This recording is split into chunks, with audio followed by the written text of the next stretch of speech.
오늘 제목은 큰 성 바벨론의 심판과 멸망, 그리고 부제로 내 백성아 바벨론에서 나오라. 제가 주제를 정할 때 어떤 신학적인 핵심적인 내용을 선택해야 되냐, 어떤 설교적인 그런 제목을 정하는 고심이 많은데, 제가 이번에는 양쪽을 다, 신학적인 내용은 큰 성 바벨론의 심판과 멸망, 어떤 겉으로 드러나는 것이고, 또 우리의 결단을 요구하는 것은 내 백성아 그 바벨론에서 나와라 라는 18장 4절 말씀을 가지고 제목을 정해봤습니다. 오늘은 계시록 18장 전체가 본문에 해당하고요. 자, 이미 지난주에 잠깐 한번 다뤘습니다.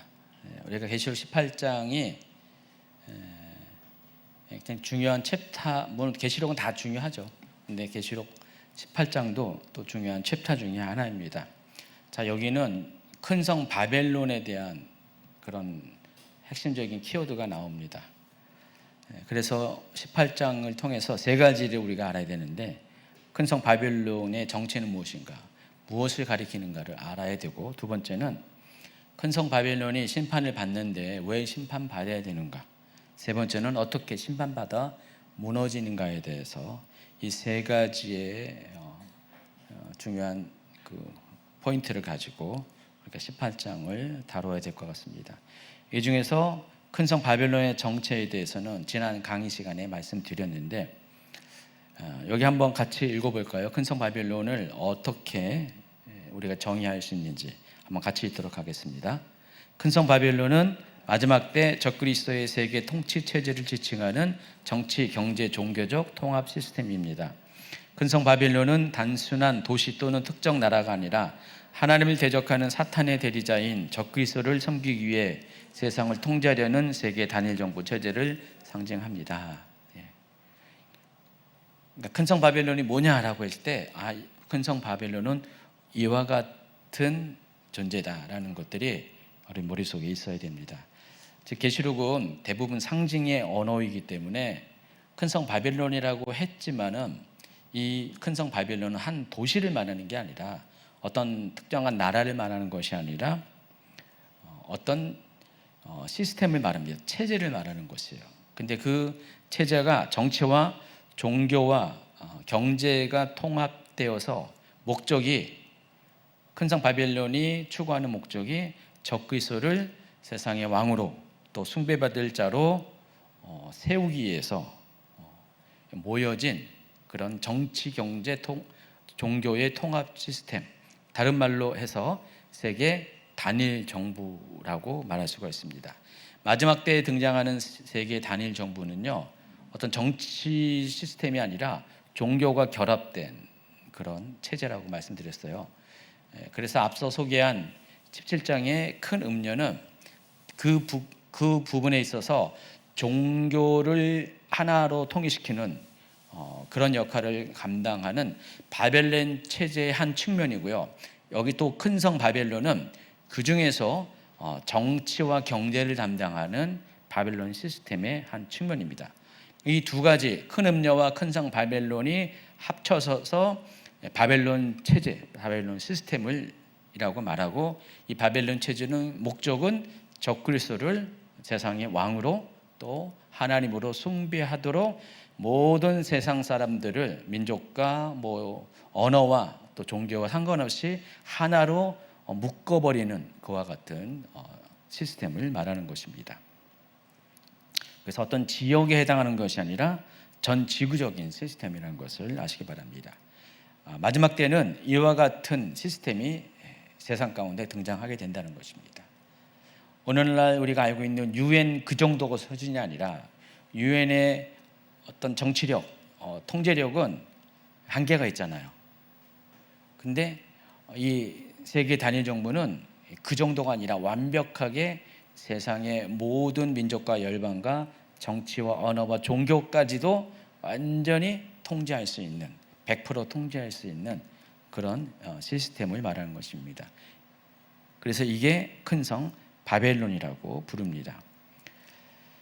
그래서 18장 4절은요, 또 내가 들으니 하늘로부터 다른 음성이 나서 이르되 내 백성아 거기서 나와 그의 죄에 참여하지 말고 그가 받을 재앙들을 받지 말라라고 경고를 합니다. 거기서 나오라는 것입니다. 큰 성 바벨론에서 어떤 물리적인 어떤 한 성에서 나오는 것이 아니라 그와 같은 시스템에서, 그와 같은 체제에서 나오라는 것입니다. 그래서 이 계시록 18장의 핵심 구절, 키워드가 된 구절이 18장 4절입니다. 자, 계시록 18장은요 대부분 에가라는 시적 언어로 기록이 되어 있습니다.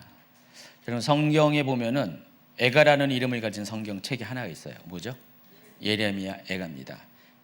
예레미야 에가는 어떻게 시작해요? 챕터마다 다 뭐라고 했어요? 슬프다, 슬프다, 슬프다 이런 단어가 상당히 많이 나오고 있습니다.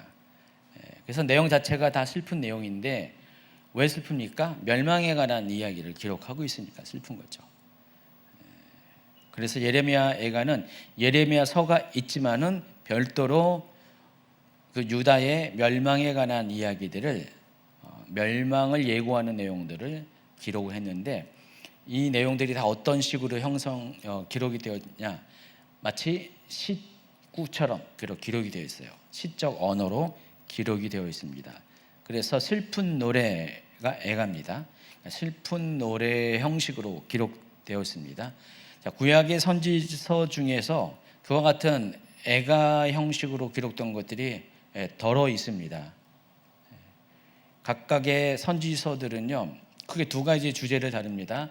심판에 관한 주제와 또 심판을 넘어서 구원에 관한 주제를 다루고 있는데 대부분의 이 구약의 선지서들은요 이 중에서 심판에 관한 내용이 비중이 훨씬 큽니다. 그래서 그 심판을 이야기할 때 덜어는 이와 같이 시적인 표현들을 많이 사용한다는 것입니다. 그래서 시적인 표현이란 것은 뭐예요? 굉장히 상징적인 언어가 있어요. 어떤 비유적인 그런 모습들이 많이 있습니다. 어느 도시를 말하고 무슨 어떤 여인도 말하고 막 이렇게 하는데 그것이 실질적으로 문자적으로 그것을 말하는 것이 아니라 그것이 비유하고 상징하는 궁극적인 대상이 있다는 것입니다. 자, 그런 의미에서 여기 큰 성 바벨론은 그냥 물리적인 어떤 도시를 말하는 게 아니에요. 큰 성 바벨론이라는 어떤 나라를 말하는 것이 아니라 옛날에는 것이 도시였고 나라였잖아요. 근데 그것의 이미지를 가지고 지금 세계 단일 정부를 상징하는 것입니다. 그러니까 생일 단일 정부 체제 안에 있는 마지막 때에 이 지구상에 존재하는 나라가 결국은 멸망을 당할 것인데 멸망을 당하면은 세상이 끝장이 나는 것인데 그것에 대한 슬픔을 노래한 것이 계시록 18장이라는 것입니다. 지금까지 계속해서 심판에 대한 예고와 또 경고 그리고 심판이 진행되는 내용들이 세 가지의 7 재앙들을 통해서 기록이 되어 있어요. 그렇지만 여기처럼 그렇게 애가 형식으로 기록된 것은 거의 없잖아요. 근데 특별히 계시록 18장은 전체가 거의 대부분이 애가 형식으로 기록되었다는 것은 그만큼 앞에 있는 어떤 재앙들과 비교해서 이 18장에 나오는 것들은 상대적으로 큰 재앙이고 그리고 모든 재앙의 끝을 이루는 재앙이기 때문에 이제는 세상이 그냥 어느 정도 지역적이거나 뭐 부분적인 어떤 그런 재앙으로 심판을 끊는 것이 아니라 완전한 멸망에 이르게 하는 재앙이기 때문에 이렇게 슬프다는 것을 더 드러내어서 애가 형식으로 18장이 기록이 되었다는 것입니다. 그래서 큰 성 바벨론의 심판은 더 이상 회복이 불가능한 이 세상의 완전한 멸망을 의미한다는 것입니다. 그와 같은 이유로 인해서 큰 성 바벨론의 멸망을 예고하는 천사는 일반 천사가 아닌 힘 있는 천사가, 권세 있는 천사가 담당합니다. 18장 1절.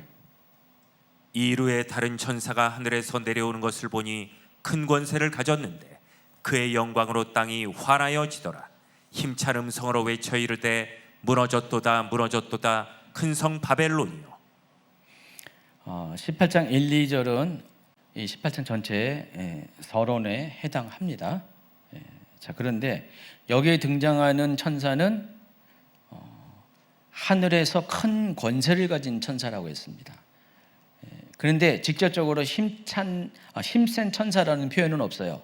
다만 2절에 신찬 음성이라는 그런 표현이 있어요. 근데 21절로 가면은요, 이에 한 힘센 천사가 큰 맷돌 같은 돌을 들어 바다에 던졌다라는 표현이 나와 있습니다. 그러니까 18장에 힘센 천사라는 표현이 정확하게 등장을 합니다. 계시록에서 힘센 천사는 두 군데서 등장합니다. 단어가 10장에 등장해요.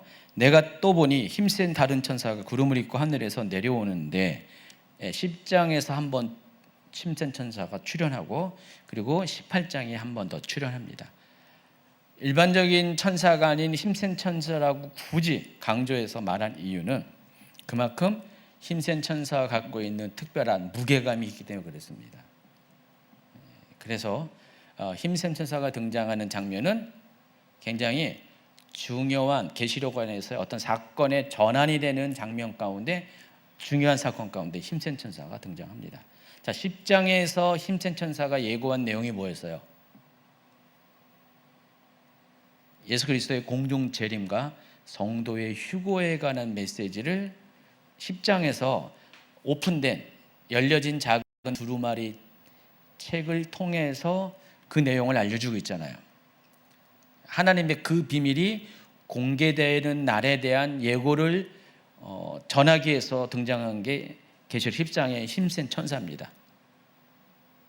그래서 그리스도의 공중 강림과 성도의 재림이 이 마지막 때의 시나리오 가운데 굉장히 중요한 전환점이 되죠. 자, 그런데 이 18장의 이 큰 성 바벨론은 멸망은요, 조금 있다가 19장에서 소개하는 그리스도의 재림과 연결된 이 세상의 마지막 멸망에 관한 이 메시지를 가지고 힘센 천사가 등장을 하거든요. 그래서 결국은 예수님의 그 공중강림과 지상 재림에 관한 중요한 메시지와 연관이 되어 있어요. 그러다 보니까 힘센 천사가 등장합니다. 힘센 천사 자체가 전달해 주는 메시지가 중요한 메시지가 있다라는 것입니다. 자, 계시록 18장 5절부터 7절은 큰 성 바벨론의 심판을 받을 수밖에 없는 당위성을 다음과 같이 설명합니다. 그의 죄는 하늘에 사무쳤으며 하나님은 그의 불의한 일을 기억하신지라. 그가 준 그대로 그에게 주고 그의 행위대로 갑절을 갚아주고 그가 섞은 잔에도 갑절이나 섞어 그에게 주라. 그가 얼마나 자기를 영화롭게 하였으며 사치하였든지 그만큼 고통과 애통함으로 갚아주라. 그가 마음에 말하기를 나는 여왕이요 나는 여왕으로 앉은 자요 과부가 아니라 결단코 애통함을 당하지 아니하리라. 큰 성 바벨론이 심판을 받을 수 없는 드러난 당위성을 5절에서는 그의 죄가 하늘에 사무쳤기 때문에, 또 하나님은 그의 불의한 일을 기억하시기 때문에, 이것 때문에 심판을 당한다라고 이야기를 하고 있습니다. 그래서 6절 이하에 보면은요, 구체적인 이야기들이 쭉 기록이 되어 있습니다. 근데 핵심은 바로 5절입니다. 큰 성 바벨론이 심판을 받을 수밖에 없는 이유, 세계 단일 정부가 심판받을 수밖에 없는 이유, 적그리스도의 체제가 심판받을 수밖에 없는 이유, 그게 죄 때문에라는 것입니다. 죄가 하늘에 사무쳤다는 것입니다. 그래서 하나님이 기억을 하고 계시기 때문에 하나님의 때, 정말로 이제는 심판을 할 수밖에 없는 하나님의 그 정하신 때, 카이로스의 때가 이르렀기 때문에 이제는 심판을 할 수밖에 없다. 그 얘기를 하고 있는 것입니다. 하나님은 계속해서 기다리시다가 이제는 하나님의 시간표에서 이 큰 성 바벨론을 심판해야만 되는 요 때가 오게 되는데, 그것이 모두 죄가 임계 상황에 딱 도달했을 때, 이제 찰랑찰랑 수준이 넘쳐오르는 그때가 되면은, 죄가 넘쳐오르는 그때가 되면은 하나님은 이제 심판을 하신다는 것입니다. 그래서 하나님 큰 성 바벨론에 대한 심판은 하나님의 공의대로 진행이 됩니다. 항상 하나님은 궁율과 공의라는 잣대를 가지고 세상을 용서하시기도 하고 구원하시기도 하고 또 심판하십니다. 우리 인생과는 달리 뭐 하나님이 뭐 작은 일에 뭐 토라져 가지고 화내 가지고 뭐 기분 이상해 가지고 뭘 이렇게 하시는 게 아니라 항상 하나님은 냉정하시고요, 이성적이세요. 그래서 이 사람이, 이 민족이, 또 여기는 이 세상 전체가 심판을 받을 수밖에 없는 그 한계치가 오를 때 하나님은 공의대로 공평하게 심판을 하신다는 것입니다. 하나님의 은혜도 그렇고 하나님의 심판도 다 사람들의 행위대로 받게 되는 것을 명심해야 됩니다. 자, 마지막 때 적그리스도 정부는요, 이 세상을 자신들이 원하고 목표란 세상으로 만듭니다. 그 다음부터는 스스로 교만해서 하나님을 두려워하지 않은 온갖 죄를 저지르게 될 것입니다. 그 내용들이 6절과 7절입니다. 거기 보면은 자신에 대해서 여왕으로 앉은 자라고 합니다. 자기는 과부가 아니다라고 이렇게 이야기합니다. 자신만만하게 합니다. 그러니까 여왕이 의미하는 것, 과부가 의미하는 것, 뭐 뒤에 나중에 또 구체적으로 설명하겠지만은 바로 권위를 의미합니다. 그래서 여왕으로 앉은 자이기 때문에 자기는 과부가 당하는 그와 같은 애통함은 절대로 당하지 않을 것이다라고 자신만만해 한다는 것입니다. 그래서 하나님께서 그들을 심판하는 근거가 이와 같은 그들의 불의한 죄와 교만 때문에 심판한다고 이야기를 하고 있습니다. 그래서 일단 세계 정부, 단일 정부가 세상을 장악하면은 그들은 정말 무소불위하게 아주 온갖 나쁜 짓을, 불의한 것을 다 행하게 될 것입니다. 그 불의한 내용들이 뒤에 또 기록이 되어 있습니다. 그래서 그것이 더 이상 하나님이 지켜볼 수 없을 정도로 노예 홍수도 이제 하나님이 지켜보시기에 이제는 더 이상 가만두면 안 된 그 지경에 이르실 때 노예 홍수로 세상을 심판한 것처럼 이 마지막 때도 그와 같은 방식으로 심판을 한다는 것입니다. 그래서 큰 성 바벨론이 심판받아야 될 이유를 이제 구체적으로 5가지로 나누어서 소개합니다. 첫째는 하나님을 대적하고 사탄을 섬기는 종교 체제이기 때문에 심판을 받습니다. 자, 18장 2절 후반부 있습니다. 귀신의 처소와 각종 더러운 영이 모이는 곳과 각종 더럽고 가증한 새들이 모이는 곳이 되었도다. 이것 때문에 큰 성 바벨론 세계 단일 정부를 심판하신다는 것입니다. 세계 단일 정부는 세워질 때 무엇을 주장합니까? 하나됨을 주장합니다. 세상에 한 정부 시스템 안에 들어가면은 분쟁이 없을 것이다 라고 이야기합니다. 지금도 많은 전쟁이 일어나고 있잖아요. 이스라엘과 하마스 전쟁이 있었고, 또 이란과의 전쟁이 있었고, 또 러시아와 우크라이나도 아주 전쟁을 하고 있고요. 계속해서 지구상에는요 전쟁이 끊어지지 않고 있습니다. 어떤 정치적인 이유도 있고요. 또 중동 전쟁은 거의 대부분 종교와 관련된 그런 원인을 가지고 전쟁을 하고 있습니다. 유엔도 나섰지만은 해결이 안 되고요. 미국도 이번에 나섰지만은 그냥 어떤 상호 이해가 맞아떨어져서 지금 이제 휴전에 이르렀지만은 또 언제 또 터질지 몰라요. 그렇기 때문에 이 세상 어느 누구도 전쟁을 완벽하게 중재할 수는 없습니다. 전쟁은 또 다시 재발이 될 수가 있고요. 그런 세상 가운데 자꾸만 세상이 이러다 보니까 이제 정말로 세상을 분쟁 없는 세상으로 만들 수 있는 누군가의 정치력, 누군가의 힘이 있기를 원할 거예요. 사람들은요. 그래서 그 염원을 담아서 세계 단일 정부가 등장을 하게 된다는 것입니다. 그러니까 누군가가 그럴 사람이 있으면 참 좋겠다라는 사람들의 염원을 담아서 적그리스도가 등장을 하고 그 적그리스도의 체제를 뒷받침하는 세계 단일 정부가 마침내 등장을 하게 된다는 것입니다. 그래서 그렇게 평화를 이야기하고 통합을 이야기하고 발전을 이야기하고 하나됨을 통한 많은 좋은 열매들을 이야기하지만은 그들이 궁극적으로 원하고 바라고 목적하는 바는 하나님을 대적하는 것입니다. 그러니까 세상을 하나 되게 하는 모든 이유는 하나님을 대적하기 위해서.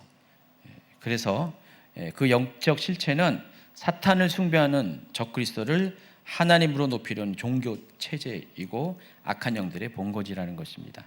여기 보면은 귀신의 처소, 각종 더러운 영이 모이는 것, 각종 더럽고 가증한 새들이 모인 것으로 어떤 반복적인 표현을 했어요. 다 비슷비슷한 이야기 같은데 미세하게 살펴보면은 의미와 강조점이 조금 다르다는 것을 알 수가 있습니다.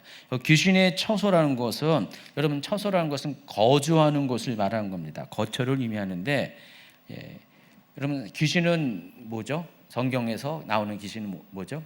사탄의 휘하에 있는, 그 또한 천사였지만 타락해가지고 그 각각의 어떤 한 영혼이라든지 어떤 가정이라든지 어떤 공동체라든지 어떤 지역이라든지 각각 역할에 따라서 자기가 권한을 행사할 수 있는 범위 안에서 사람들과 환경을 미혹하고 또 조종해서 하나님을 떠나게 하는 악한 일을 자꾸만 만들게 하는 그런 영적인 실체를 말합니다. 영적인 존재입니다. 근데 큰 성 바벨론이 그와 같은 존재들이 머무는 처소라고 이야기합니다. 다시 말해서 본부라는 뜻을 갖고 있어요.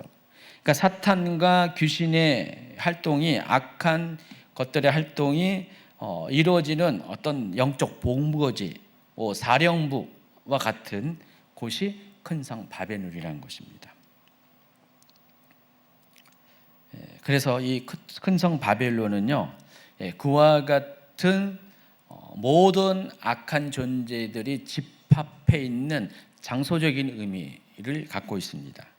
자, 각종 더러운 영이 모이는 곳이라고 또 했는데, 귀신의 처소가 어떤 근거지의 개념을 의미한다면은 각종 더러운 영이 모이는 것은 온갖 종류의 악한 영들이 총집결된 상태를 강조하는 것입니다. 비슷한 이야기를 하는 것인데, 이 귀신의 처소는 어떤 근거지를 뜻하고, 이 각종 더러운 영이 모이는 곳은 근거지는 맞지만은 장소적인 개념도 있지만은 강조점이 온갖 종류의 악한 영들이 강조점이 있어요. 그래서 이 세계 단일 정부 체제 안에서는요, 거짓의 영, 미혹의 영, 음란의 영, 탐욕의 영, 폭력의 영, 모든 불의한 영들이, 악한 영들이 다 여기서 모여서 그들의 집합체가 바로 큰 성 바벨론이라는 것입니다. 각종 더럽고 간영한 새들이 모이는 곳이라고도 했습니다. 성경에서 새는 부정적인 존재들을 상징하는 경우가 많이 있는데, 여기 그 중에서도 새 중에서 더럽고 가증한 새라고 표현을 하고 있습니다. 그래서 새는 여기 마태복음 13장에 보면은 사탄을 의미하는 거 아시죠? 우리 밭의 비유에서 하나님의 말씀인 씨가 밭에 떨어졌을 때 길가 밭의 경우 그 표면이 단단하기 때문에 씨가 들어갈 수가 없기 때문에 그대로 남아있을 때 새가 와서 그 씨를 먹는다고 했죠. 그 새는 사탄을 말해요. 하나님 말씀이 우리 마음의 심령밭에 떨어졌을 때 마음이 단단한 사람에게 하나님 말씀이 들어가지 않으면 그 말씀을 빼앗는 존재가 사탄이라고 말씀을 하고 있어요. 그래서 이 새는, 여기서의 새는 사탄을 의미합니다. 근데 그 사탄을 의미하는 새 중에서도 의미적으로 더럽고 가증한 새라고 말씀을 하고 있습니다.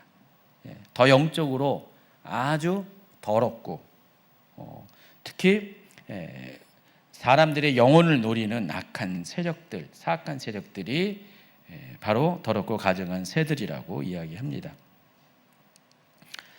그래서 더럽고 가증한 새들이 모여 있다라는 것은 그들의 목적이 영혼을 빼앗는 것이기 때문에, 만약에 우리가 정말로 영적으로 죽어 있는 그런 존재가 된다면은 우리는 그 각종 더럽고 가증한 새들에 의해서 먹이가 된다는 것입니다. 여러분, 시체가 있는 곳에 독수리가 모이는 거 아시죠? 독수리는요, 죽은 시체를 사체를 뜯어 먹습니다. 그래서 우리가 영적으로 죽어 있잖아요. 그럼 독수리가 더럽고 가증한 새와 같은 독수리가 우리 가운데 와서 우리 죽어 있는 영혼들을 빼앗아 가는 그런 역할을 합니다. 그래서 큰 성 바벨론은 그와 같이 영혼을 사냥하는 그런 곳이다라는 의미에서 더럽고 가증한 새들이 모이는 곳이다라는 표현을 하고 있습니다. 자, 이처럼 이 큰 성 바벨론은요, 어떤 정치, 경제, 종교의 통합적인 세력으로 표현하지만은 그냥 이렇게 영적인 실체가 있는 거예요. 각종 악한 귀신들, 악한 영들이 모여 있고요. 온갖 종류의 그런 더럽고 추악한 영들이 모여 있고, 또 영적으로 죽어 있는 영혼들을 빼앗아가는 그런 존재들이 모여 있는 것이 큰 성 바벨론이라는 것을 아시기 바랍니다. 사탄이 장악한 영적 권세의 중심지, 바로 사탄의 그 보좌가 있는 바로 그것이 큰 성 바벨론, 곧 세계 단일 정부, 적그리스도 왕국이라는 것입니다. 나중에 마지막 때가 돼서 이 세계 단일 정부가 펼쳐지게 될 때, 그럴 때 18장 4절에 있는 것처럼 하나님의 백성은 거기서 빨리 벗어나야 된다는 것입니다. 그럼 제가 이 큰 성 바벨론 세계 단일 정부를 얘기하면은 이거는 내가 뭐 이렇게 휴거된 이후에 등장하는 그런 곳이야라고 하지만은 그렇지는 않죠. 세계 단일 정부는 7년 환란이 시작되면서 본격적으로 형성이 됩니다. 또 지금도 세계 단일 정부로 향한 그런 준비 작업들이 계속해서 여러 단계, 다양한 방식으로 전개되고 있어요. 지금도 세계 단일 정부를 꿈꾸는 세력들이 암암리에 실체 뒤에 숨어서 이렇게 활동을 하고 있습니다. 그리고 적그리스도가 본격적으로 등장하는 7년 환란이 시작되면은 그들이 더 이상 자신의 정체를 숨기지 않고 오히려 드러내면서 세계 단일 정부를 본격적으로 구성하게 됩니다. 그런 다음에 후 3년 반이 시작될 때는 세계 단일 정부가 완전히 골격이 갖춰져서 본격적으로 이제 가동하고요. 세계 단일 정부 외에는 이 세상에 더 이상 어떤 정치 세력도 존재하지 않게 되는데요. 그때까지 여러분이 있게 된다는 거예요. 적어도 전 3년 반 기간 동안은 여러분은 세계 단일 정부와 조우하게 된다는 것입니다. 그 영향을 받게 된다는 것입니다. 한편으로는 미혹을 할 것이고, 한편으로는 어떤 강압적인 방법으로 그 큰 성 바벨론의 시스템 안으로 여러분은 들어오려게 하려고 여러 가지 애를 쓰게 된다는 것입니다. 바로 그 상황을 염두에 두고 그런 때가 오면은 여러분이 거기에 머물러 있지 말고 나오라는 것입니다. 지금도 조금씩 여러분의 발을 담그게 하는 일들이 있다 보니까 깨닫고 그와 같은 준비를 하고 있는 그런 것들이 보이게 되면은 가감하게 그것과의 분리를 해야 된다는 것입니다. 자, 큰 성 바벨론이 멸망을 할 수밖에 없는 두 번째 이유는 이 큰 성 바벨론 제자가 종교와 결탁해서 사탄 숭배와 적그리스도 숭배를 강요하기 때문에 그렇습니다. 성경에서 하나님 외에 다른 것을 신으로 섬기는 것이 영적 음행이라고 하는데 18장 3절 초반부는 이렇게 설명하고 있습니다.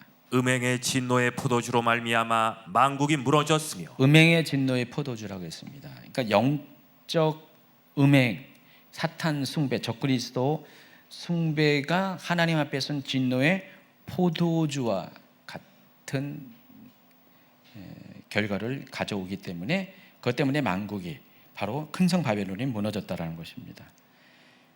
그래서 마지막 때는요, 세계 단일 정부는요, 거짓된 통합 종교를 만듭니다. 큰 음료를 통해서 그것을 만들게 합니다. 그 사람들 하여금 배도하게 합니다. 그리고 우상 숭배에 빠지게 합니다. 그래서 오직 한 종교만을 강요하는 일들이 생기게 된다는 것입니다.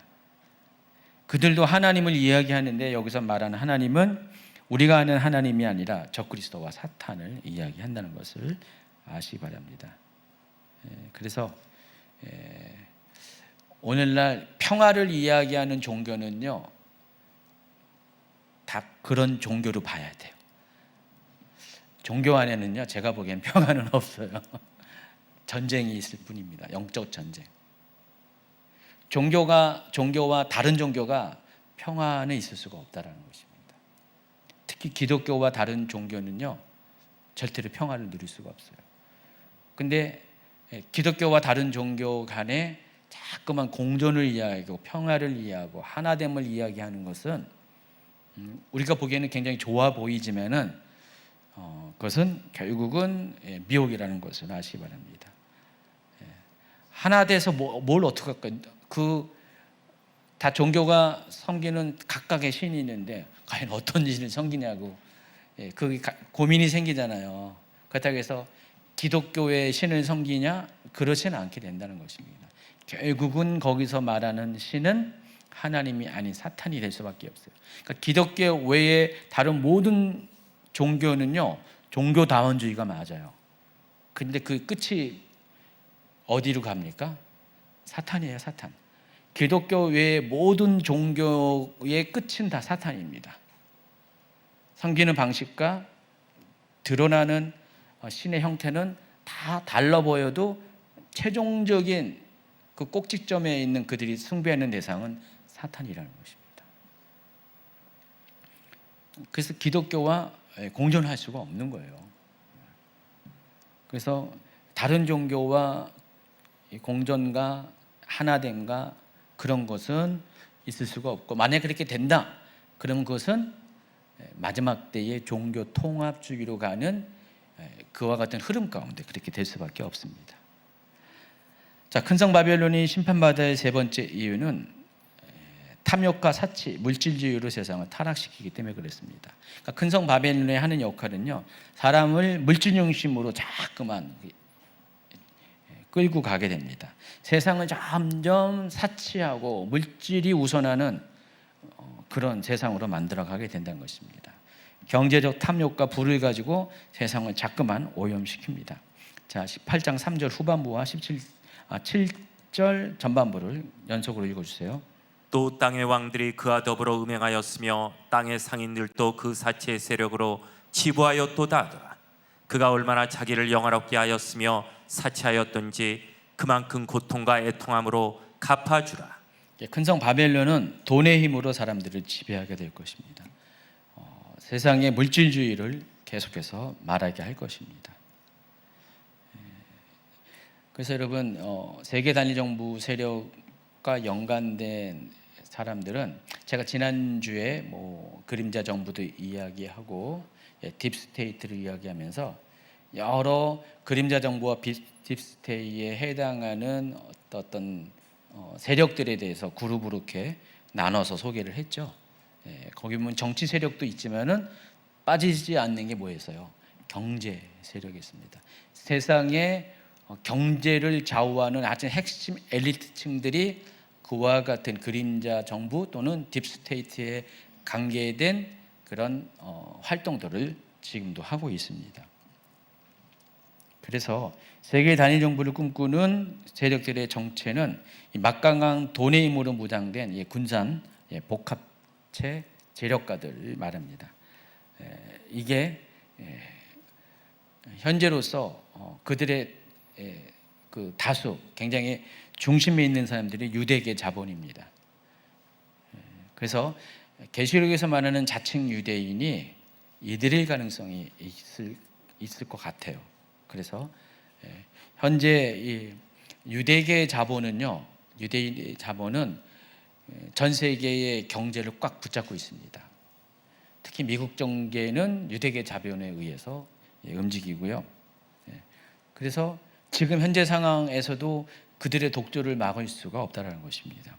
마음만 먹기면은 그들은 세상을 바꿀 수가 있는 거예요.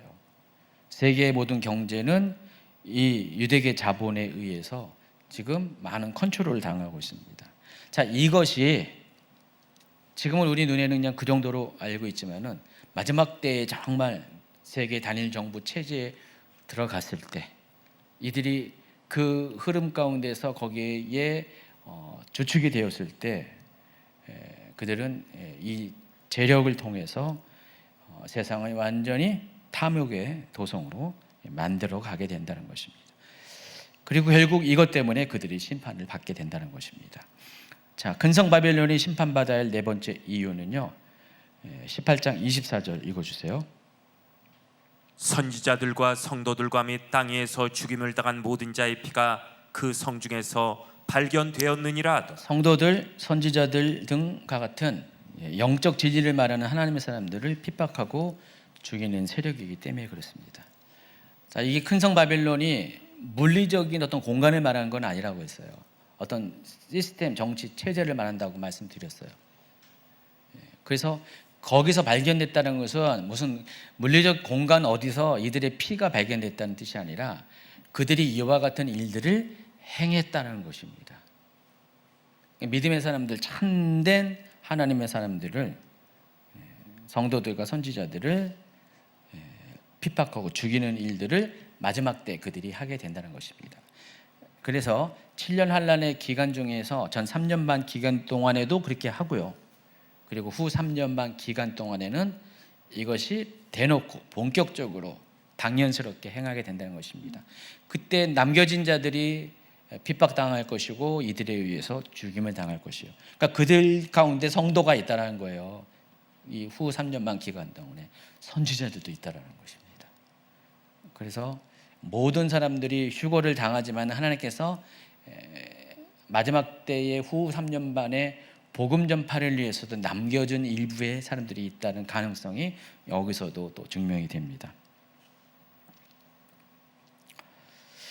어쨌든 계시록 18장 5절은 그들이 행한 일이 하늘에 사무쳤다라고 하고요. 하나님 특히 이와 같이 큰성 바벨론 체제가 사람들을 미혹하고 진리를 짓밟고 성도들을 죽이는 일을 기억을 하신다는 것입니다. 그래서 6절에 보니까 그가 준 그대로 그에게 주고 그의 행위대로 갑절을 갚아줄 것이다 라고 경고를 하고 있습니다. 마지막으로 큰성 바벨론은 왜 멸망당할 수밖에 없냐? 회개치 않은 교만 때문에 그렇다는 것입니다. 자, 그들은 세상의 중심이자 통치자처럼 자신을 여기고 하나님 없이도 온 세상을 지배할 수 있다고 착각을 합니다. 자신은 전능자라고 생각해서 교만의 끝을 달립니다. 그게 7절 후반부예요. 그가 마음에 말하기를 나는 여왕으로 앉은 자요 과부가 아니라 결단코 애통함을 당하지 아니하리라. 아까 잠시 언급한 것처럼 여왕과 과부는 대조적인 이미지를 갖고 있습니다. 여왕은 정치 권력을 가지고 있는, 자, 왜 여왕으로 표현했을까요?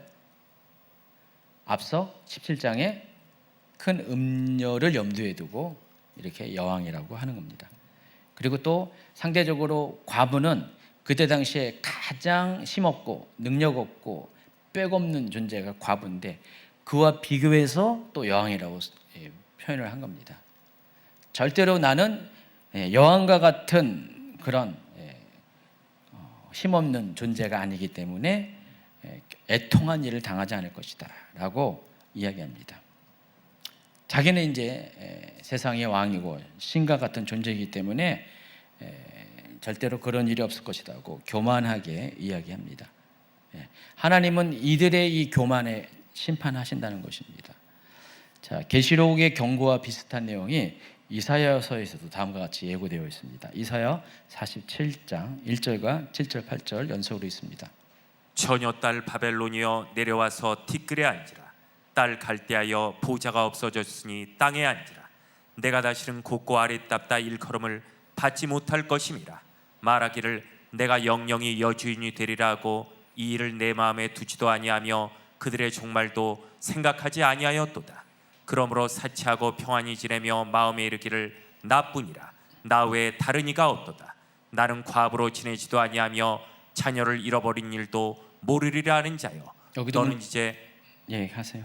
너는 이제 들을지어다. 여기도 문자적으로 바벨론을 언급합니다. 자, 이 이사야서는요 실제적으로 그 당시에 존재했던 바벨론에 대한 경고도 있지만은 또 먼 훗날 마지막 때에 등장할 바벨론인 이 세계 단일 정보에 대한 그 경고도 동시에 하고 있어요. 그래서 여기 보면은 이 표현들이 계시록 18장의 표현과 굉장히 비슷한 표현들이 나오고 있죠. 여기서도 사치를 이야기하고 과부를 언급합니다.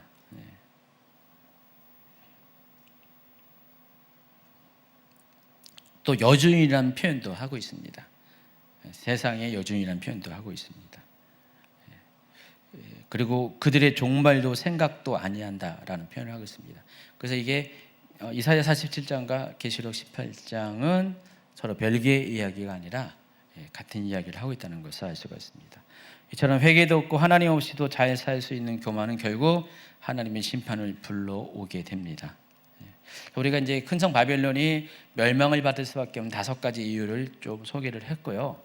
이것은 이제 단지 큰성 바벨론에만 해당하는 것이 아니라 이런 바벨론 시스템에 동조하고 영향을 받는 한 개개인도 해당을 하는 것이라고 보셔야 돼요. 그래서 여러분도 내 안에 있는 어떤 바벨론 시스템이 있다면은 이것 때문에 하나님한테 심판을 당한다는 사실을 아시고요. 이 안에 있는 내 안에 있는 이 바벨론과 닮은 시스템들이 발견되면은 빨리빨리 내어버리고 회개해야 됩니다. 그게 바로 분리를 의미하는 것입니다. 큰성 바벨론이 받는 심판의 과정은 14장과 16장과 18장에 이르러서 차례차례 소개를 하고 있습니다. 14장 8절부터 큰성 바벨론에 대한 멸망에 대한 예고가 나오고요. 16장에는 그것이 실행되고 18장은 그 실행된 내용들을 구체적으로 삽입장의 형태로 설명을 하는 것입니다. 그래서 이 큰성 바벨론에 대한 심판이 계시록에서 굉장히 중요한 어떤 포인트라는 것을 알 수가 있습니다. 자, 1106페이지로 넘어갑니다. 심판의 진행. 제가 오늘 빨리빨리 진행을 하죠. 자, 계시록 18장은 큰성 바벨론에 대한 심판의 장면을 단 한 절로 소개합니다. 18장이 상당히 이것도 이게 긴 챕터인데, 계시록의 수준에서 긴 챕터인데, 또 큰성 바벨론의 심판에 대한 주제를 담고 있는데 정작 심판에 대해서는 한 절로 딱 그친다는 것입니다. 그게 8절이에요. 그러므로 하루 동안에 그 재앙들이 이르리니 곧 사망과 애통함과 흉년이라. 그가 또한 불에 살라지리니 그를 심판하시는 주 하나님은 강하신 자이심이라. 요게 심판의 내용이에요. 그러니까 18장 전체에서 주변 이야기를 많이 하는데 정작 어떻게 심판당했다라는 것은 내용은 요 한 절밖에 없습니다. 여기 보면은 하루 동안에 그 재앙들이 이른다 그랬습니다. 그러니까 바벨론이 긴 시간 동안에 조금씩 진행되어서 심판당하는 것이 아니라 앞서 세 종류의 7 재앙들은 차례차례 단계별로 재앙들이 임했잖아요. 심판이 임했는데 이 마지막 큰성 바벨론에 대한 심판은 한 번에 하루 동안에 이루어지게 된다는 것입니다. 문자적으로 하루만이라고 말할 수도 있고요. 또 이 하루라는 개념 자체가 어떤 짧은 시간 안에 그런 일이 생긴다라고 또 해석할 수가 있어요. 문자적으로도 해석이 가능하고 상징적으로도 해석이 가는데 중요한 것은 큰성 바벨론에 대한 심판은 짧은 시간 동안에 이루어진다는 것을 명심하시기 바랍니다. 여기 보면 사망, 애통, 흉년이 심판의 내용이고요. 또 모든 것이 불살라진다라고 소개를 하고 있습니다. 그래서 사망과 애통과 흉년이 의미하는 것, 불살라짐이 의미하는 것들은 이 강의 안에 어떤 그런 세부적인 뜻을 갖고 있는지를 아시고요. 중요한 것은 심판은 하나님의 정한 때에 순식간에 반드시 일어날 것이고 그 심판의 주관자는 전능하신 하나님이라는 것을 아시기 바랍니다. 자, 밑에 보면은 6번 바벨론의 멸망에 대한 애가. 계시록 18장 후반부는 큰성 바벨론과 혈탁해서 그들과 같은 행위를 했던 땅의 왕들의 애가를 소개합니다. 9절 10절 있습니다. 그와 함께 음행하고 사치하던 땅의 왕들이 그가 불타는 연기를 보고 위하여 울고 가슴을 치며 그의 고통을 무서워하여 멀리 서서 이르되 화이또다 화이또다 큰 성 견고한 성 바벨론이여 한 시간에 내 심판이 이르렀다리로다. 여기는 한 시간 동안의 심판이 이루어졌다. 아까는 하루 동안인데 여기는 한 시간. 시간적으로 더 짧은 시간에 심판이 이루어졌다는 표현을 하고 있습니다. 여기서 땅에 속한 자들은 계시록 17장 2절에 보면은 땅의 임금들도 그와 더불어 음행하였고 땅에 사는 자들도 그 음행에 포도주 취하였다. 큰 음녀와 결탁한 이 땅의 통치자들과 또 이 땅에 살아가는 사람들이 바로 땅에 속한 자들을 말합니다. 그들에 대하여서 지금 이야기를 하고 있는데 그들이 지금 뭘 보고 있냐? 큰 성 바벨론이 심판받아 멸망하는 것을 보고 있다는 것입니다. 그걸 보면서 슬픈 노래를 부르고 있다는 것에 애가를 부르고 있다는 것입니다. 그래서 계시록에는 세 종류의 사람들의 세 계층의 사람들의 애곡이 등장하는데 방금 이야기했던 땅에 속한 자들과 또 두 번째가 상인들의 애곡 그리고 선인들, 뱃사람들의 애곡이 등장하는데 이 세 종류의 사람들은 각각 조금씩 그 성향이 조금 다르고 역할이 다른데 중요한 것은 이들 모두는 큰 성 바벨론과 지금까지 같이 동행했던 사람들, 같이 그 세상을 하나 되게 해서 적그리스도의 왕국으로 세우는 그 일에 동행했던 사람들이 지금 바벨론이 멸망하는 것을 보면서 슬퍼하고 있다는 것입니다. 자, 그러면은 이들이 멸망을 슬퍼하는 애가를 부른다는 것은 심판이 이들에 대한 심판보다 큰 성 바벨론에 대한 심판이 앞선다는 것을 의미하고 있어요. 그러니까 큰 성 바벨론이 먼저 멸망을 당하고 이들이 심판을 당하는데 이들이 언제 심판을 당하냐면 뒤에 보면 19장에서 이제 심판을 당하게 됩니다. 그러니까 큰 성 바벨론이 먼저 멸망하고 그 세계 단일 정부 시스템이 먼저 무너지고 남겨진 자들이 심판을 당한다. 그 얘기를 하고 있습니다. 자, 땅에 속한 왕들의 애곡이 9절과 10절에 나와 있는데 자, 이들은 세상 나라들과 그 권력자들을 가리키고요. 이 세계 단위 정부가 멸망하는 걸 보면서 가슴을 치고 후회한다라는 것입니다. 또 상인들은 아까 이야기했던 이 세계 단일 정부와 결탁해서 부를 축적한 경제 세력들을 말하는 것입니다. 금융권, 재벌, 글로벌 경제 세력들이 이제 세계 단위 정부가 멸망하면서 이들 또한 같이 멸망을 하게 된다는 것입니다. 그 14절에 보면은 바벨론아 내 영혼이 탐하던 과일이 내게서 떠났으며 맛있는 것들과 빛난 것들이 다 없어졌으니 사람들이 결코 이것들을 다시 보지 못하리라. 그러니까 경제적인 어떤 폭락, 어떤 경제적인 것들이 다 끝나는 그런 상황을 이야기합니다. 또 17절 후반부터는 선인들의 애곡이 등장합니다. 선인들은 어떤 국제 무역 유통 시스템에 속한 자들로 일단 볼 수가 있어요. 글로벌 공급망, 경제 순환의 모든 것들을 담당하는. 왜냐하면 그때 당시 이 선인들은 바로 무역을 주관하는 사람들이었기 때문에 그들이 지금 큰 성 바벨론 세계 단일 정부의 멸망을 보고 슬퍼하고 있기 때문에 아마 그런 것을 상징하는 표현이라고 볼 수가 있어요. 자, 그러면서 20절에 보면은 읽어주세요. 하늘과 성도들과 사도들과 선지자들아 그로 말미암아 즐거워하라. 하나님이 너희를 위하여 그에게 심판을 행하셨음이라 하더라. 여기서 하늘의 성도들, 사도들, 선지자들이 호명이 되는데 자, 이들은 어떤 사람들입니까? 지금까지 이 큰 성 바벨론에 의해서 핍박당하고 또 죽임당하는 자들입니다. 자, 이들이 하늘에 있습니다. 죽었습니다.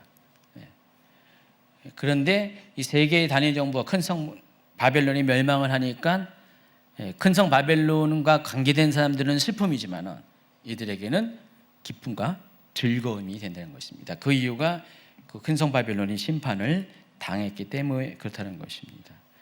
하나님의 공의가 드러났고 악한 체제가 무너졌기 때문에 바로 이것으로 인해서 기쁨을 가지라는 것입니다. 지금 다 우리가 노래 형식으로 이렇게 부르고 있어요. 그리고 나서 이제 21절로 넘어가면은 이에 한 심센 천사가 큰 맷돌 같은 돌을 들어 바다에 던져 이르되 큰 성 바벨론이 이같이 비참하게 던져져 결코 다시 보이지 않을 것이다. 그러니까 힘센 천사가 등장해서 이미 아까 초반에 등장을 했는데 그 힘센 천사가 큰 맷돌 같은 돌을 던져서 아주 큰 돌을 던져서 바다에 던져버립니다. 그래서 이게 상징적인 표현이에요. 상징적인 행동인데 이와 같이 큰 돌이 바다에 던져지면은 무게 때문에 다시 올라오지 못하잖아요. 회복이 안 되는 것처럼 이 큰 성 바벨론의 멸망은 이젠 더 이상 회복 불가능한 완전한 멸망이 되었다라는 것을 선포한다는 것입니다. 바벨론의 멸망이 영원하고 최종적인 것을 선언하는 것이 예언적 행동이 힘센 천사가 큰 맷돌 같은 돌을 들어서 바다에 던진 것이란 것입니다. 또 22절, 23절에 보면요, 결코 다시 무엇하지 아니하라는 표현들이 반복적으로 6번에 걸쳐서 등장합니다.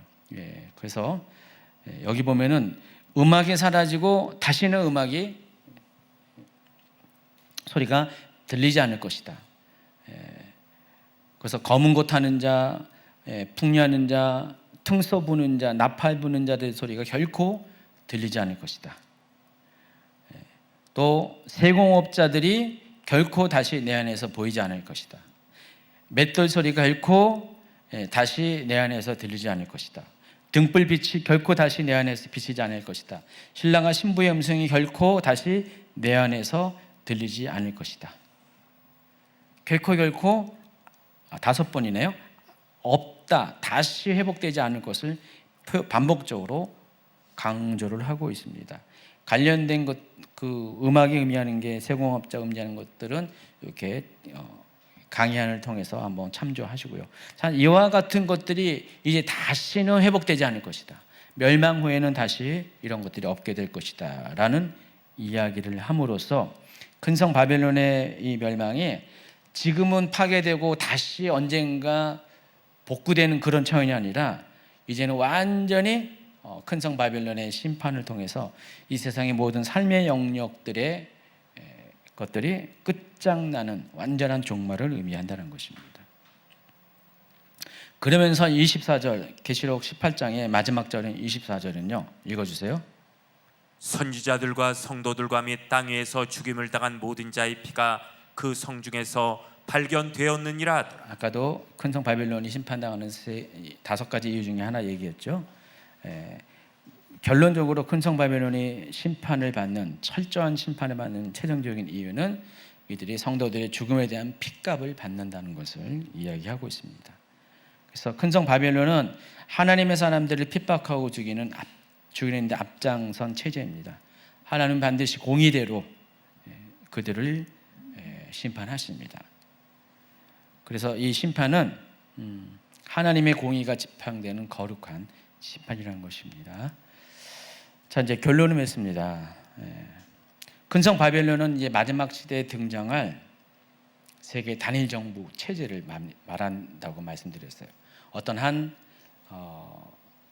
도시나 어떤 한 나라를 말하는 것이 아니라 세계 전체를 하나로 통합시켜서 정치와 경제와 종교까지 하나로 통합시켜서 사람들로 하여금 통합된 세상에서 하나님이 아닌 적그리스도를 왕으로, 그들 자기 자신들을 다스리는 왕으로, 또 숭배받을 신으로 섬기게 하는 그와 같은 단일 정부 시스템을 가리킨다고 말씀드렸습니다. 그리고 그들의 그와 같은 행위로 인해서 결국은 심판을 당하게 될 것이다 라고, 그것도 보통 심판이 아니라 완전히 철저히 파괴되고 다시는 회복 불가능한 영원한 심판을 당할 것이라고 18장은 이야기를 하고 있습니다. 그래서 오늘날 우리가 세계가 하나됨이라는 이름 안에 정치, 경제, 종교가 통합항에서 계속 나아가고 있습니다. 그래서 어느 시점에 되면은 이 모든 통합의 중심이 되는, 모든 통합의 꼭지점에 이르는 한 사람이 등장해요. 그게 누구라고요? 적그리스도예요. 어떤 시스템이 아니라 한 인격을 가진 한 사람이 등장하게 된다는 것입니다. 적그리스도가 등장합니다. 그래서 이 적그리스도는 마치 하나님처럼 세상의 모든 사람들의 숭배를 받는 그런 대상이 될 거고요. 그것을 자기가 원해서 자기를 세워주는 큰 음녀와 큰 바벨론 같은 시스템에 의해서 자기가 그렇게 만들어 간다는 거예요. 그들을 이용해서. 그런 시대가 되면은요, 적그리스도를 섬기는 데 방해되는 모든 종교들은 결국은 다 말살이 됩니다. 기독교는 처음부터 반대했죠. 그러나 다른 종교들은 거기에 참여를 했어요. 그러나 일단 적그리스도가 세상의 왕이 되고 세상의 신이 되면 그때부터는 어떻게 돼요? 기존에 그를 도왔던 협조했던 종교들도 다 팽당한다 그랬죠. 토사구팽당한다 그랬죠. 그래서 큰 음녀가 누구에 의해서 심판을 받는다고 했어요? 천사나 하나님의 심판을 당하는 게 아니라 바로 짐승과 열불에 의해서 심판을 당한다고 그랬어요. 꼭 큰 음녀만 그런 게 아니라 거기에 속해 있는 작은 음녀들도 또 가증한 것들도 다 심판을 동일하게 당하게 될 거예요. 그 심판을 당하는 주체가 열불과 짐승이라고 말씀을 드렸어요. 그런 일들이 마지막 때 일어나게 될 거고요. 하물며 기독교 종교는 오죽하겠냐 이거죠. 그들도 그렇게 나중에 적그리스도 체제가 세워지면 그렇게 당하고 있는데 기독교인들은 더 심한 박해를 받고요. 사실 후반부에 남아있는 모든 성도들은요 100% 죽임을 당할 수밖에 없습니다. 순교를 당할 수밖에 없다는 사실을 아시기 바랍니다. 그래서 여러분, 대부분의 사람들은 그리스도의 공중 강림 때 성도의 휴거를 통해서 그때를 보지 않게 되지만은 그는 하나님이 혹시라도 남겨준 두 종류의 사람들이 있어요. 아직 성도의 휴거를 받기에 함량이 모자른, 아직 준비되지 않은 그냥 무늬만 교인이었던 그 사람들, 온전한 구원론이 장착되지 않은 그 사람들은 남겨질 것이고요. 뒤늦게 후회할 것이고요. 또 회개하고 그들 중에 다수가 또 핍박 통해서 순교를 당할 것이고요. 또 축이 있다고 그랬어요. 정말로 잘 믿는 사람들, 서머나 교회와 같이 정말로 온전한 신앙을 가진 사람들이 일부가 하나님께서 마지막 때 복음 전파를 해서 그들 또한 남겨두실 수가 있다는 것입니다. 그들이 있어야 이렇게 회개한 자들이 또 복음을 받아들일 수가 있기 때문에 이 두 종류의 남겨진 자들이 있을 가능성이 있고요. 그들은 100% 핍박받고 죽임을 당한다는 것입니다. 그들이 바로 이 큰성 바벨론에 의해서 죽임을 당한 성도들과 선지자들을 의미하는 것입니다. 어쨌든 이와 같은 시간들이 다 지나간 다음에 하나님의 때가 이르면은 바벨론 체제는 순식간에 돌이킬 수 없는 완전한 하나님 심판을 받게 된다는 것입니다. 자, 이것을 위해서 세상은 점점 이 두 체제로 나누어지는 분리가 일어나게 됩니다. 그래서 지금 현재 진행형으로 그리스도의 나라와 적그리스도의 나라가 지금도 암암리에 지금 분리가 일어나고 있어요. 성령의 통치 아래 사는 자들과 악한 영의 지배를 받는 자들의 그룹이 지금 점점 나눠지고 있는 시대에 살고 있습니다. 그래서 여러분, 우리가 그리스도의 나라 안에, 하나님 나라 안에 그 가치 안에 들어가 있지 않으면요, 또 성령의 통치 아래 살고 있지 않으면요, 우리도 모르는 사이에 이 큰성 바벨론 체제 안으로 우리가 한 발, 두 발, 나중에는 온몸이 다 들어가는 그럴 수도 있다는 사실을 아시기 바랍니다. 그래서 제가 보건대 진짜 예수 잘 믿고 사는 거는 앞으로 쉽지가 않을 거예요. 그런 평안한 삶은 기대하지 마시기 바랍니다. 그냥 싸우고 분투하고 이겨야 되는 그런 삶이 여러분 앞으로 사셔야 돼요. 앞으로 세상이 나아질 거다라고 말하는 사람들은 여러분 일단 접어놓고 보셔야 돼요. 거짓 선지자예요. 성경을 제대로 하면 세상은 점점 나빠지지 점점 좋아지지 않습니다. 점점 좋아지는 세상을 꿈꾸고 그렇게 말하는, 그렇게 하자라고 얘기하는 사람들은 다 거짓 선지자라고 보셔야 됩니다.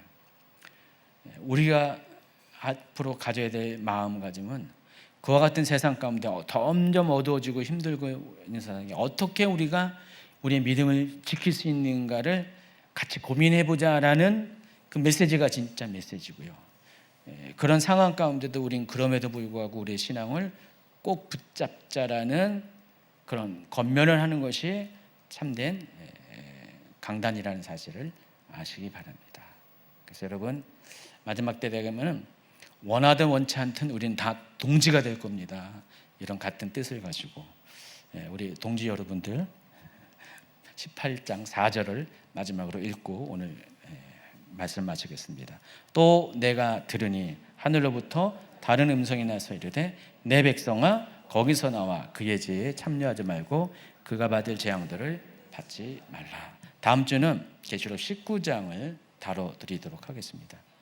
제가 17장의 중간에 있는 짐승의 정체에 대해서 한 번 더 하려고 그랬는데 이미 13장이 한 걸로 충분할 것 같아서 그냥 곧바로 19장으로 넘어가도록 하겠습니다. 우리가 기도하는